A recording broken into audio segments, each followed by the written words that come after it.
Hello friends, welcome to my new vlog today.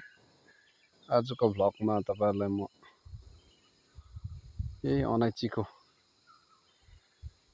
आज अलिकति अलैँची लगेर बिरुवा लगेर रोपौँ भनेर चाहिँ यसो निस्केको र यहाँ अहिले बिरुवा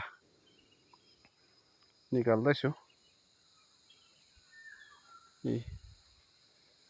यहाँ छ अझै धेरै निकाल्नुपर्ने बिरुवा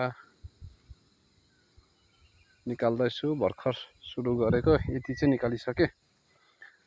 अब यो चाहिँ म चाहिँ लगेर पर खेतबारीमा लाउँछु। यो चाहिँ जङ्गलमा हो, जङ्गलमा हो। यो चाहिँ अर्को बारी।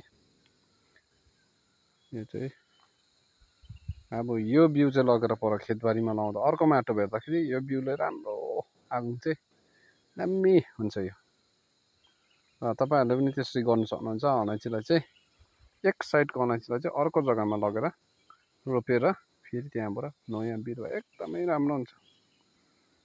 तपाईले यसरी नै उताको बिरुवा यता, यताको बिरुवा उता गरेर रोप्नु भयो भने चाहिँ कहिले म लेखेर दिन्छु, अलैँची कहिले मासिँदैन। तर वर्षै पछि सार्नु चाहिँ सक्नुपर्छ है तपाईहरुले।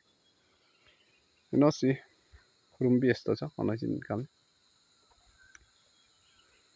यो चाहिँ तपाईले एउटा फर्मुला चाहिँ एकदमै तपाईले याद गर्नुभयो भने कहिले कहिले पनि तपाईहरुकोमा अलैँची मासिँदैन है। तपाईलाई एकदम सानो जानकारी हुन्छ।